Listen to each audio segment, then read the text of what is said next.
कटक में खेले गए पहले T20 मैच की शुरुआत दक्षिण अफ्रीका के टॉस जीतकर गेंदबाजी चुनने से हुई। भारत की ओर से ओपनिंग करने उतरे अभिषेक शर्मा और शुभमन गिल।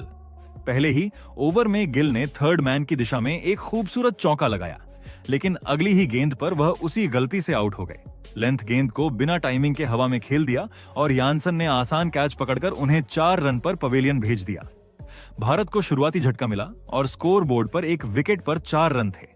अब मैदान पर आए कप्तान सूर्यकुमार यादव। शुरुआत में वह और अभिषेक दोनों थोड़े संभल कर खेले, लेकिन तीसरे ओवर में सूर्या ने अपने अंदाज में पारी को गति दी। पहले मिड विकेट के ऊपर चौका, फिर अगली गेंद पर शानदार छक्का, लेकिन खुशी ज्यादा देर नहीं चली।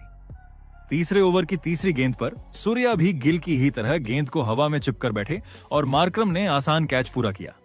सूर्या 12 रन बनाकर आउट हुए। तिलक वर्मा क्रीज पर आए और अभिषेक ने यानसन की शॉर्ट गेंद पर एक बेहतरीन पुल के साथ छक्का लगाया। चौथे ओवर में सिपामला ने कसी हुई गेंदबाजी की और भारत की रनगति रोक दी। 5 ओवर के बाद भारत का स्कोर 32 पर 2 था।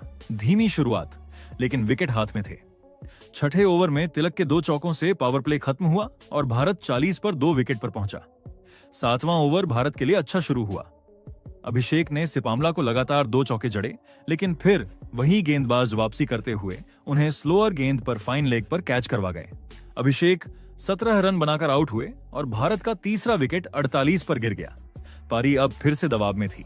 8वें और 9वें ओवर में नॉर्किया और केशव महाराज ने भारतीय बल्लेबाजों को खुलकर खेलने नहीं दिया। रन आए, लेकिन बाउंड्री नहीं। भारत रणनीति बदल रहा था, लेकिन गेंद बैट पर अच्छी नहीं आ रही थी। 10वें ओवर में तिलक ने नॉर्किया की छोटी गेंद पर एक शानदार 89 मीटर का छक्का जड़ दिया। गेंद स्टेडियम की छत तक पहुंचकर बाहर चली गई। यह भारत की पारी का सबसे दमदार शॉट था। 10 ओवर के बाद स्कोर था 71 पर 3। धीमा लेकिन संभला हुआ। 11वें ओवर में फेरेरा आए और भारतीय बल्लेबाजों एक बार फिर दबाव में दिखे। सिर्फ 5 रन आए और कोई बाउंड्री नहीं लगी।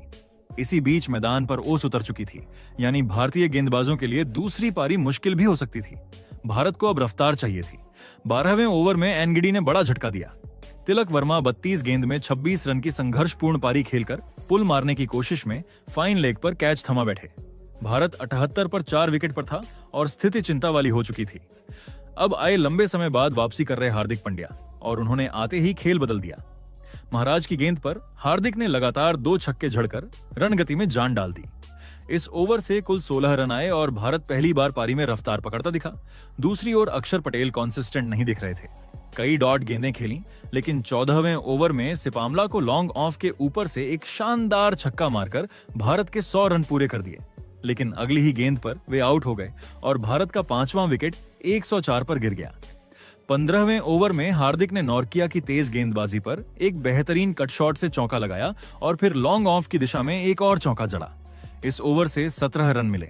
15 ओवर के बाद भारत का स्कोर 121 पर 5 विकेट था और हार्दिक पांड्या सिर्फ 11 गेंदों में 26 रन बनाकर पारी को संभाल रहे थे।